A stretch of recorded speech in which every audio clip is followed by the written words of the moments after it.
Клубот за планинарски спортови Осоговски орел од Кочани вчерашниот сончев јануарски зимски ден го искористија и успешно го организира настанот со надпреварувачки и ревијален карактер.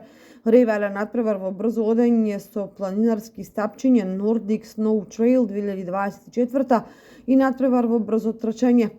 На вчерашниот настан учествуваа вкупно 83 надпреварувачи, од кои 31 во планинско трчање, а 52 надпреварувачи во нордиско пешачење. Патеката и на двете дисциплини започна од местноста Крушка кај 3 багрема, кружна патека во должина од 18 км и висинско искачување од 900 метри. Во категоријата најмлад надпреварувач најдобра беше Мартија Ивановска. Прво место во женска категорија освои Марија Пелинков, второ Валентина Узунова и трето место Валентина Павловска. Најстар надпреварувач на настанот беше Баре Брзи, а во категоријата мажи прво место освои Златко Николов, второ Никола Павлов и трето Срѓан Милошевски. Организаторот за сите учесници обезбедија дипломи и благодарници, а на крајот сите заедно се дружеа на заеднички ручек и се забавуваа со диџеј.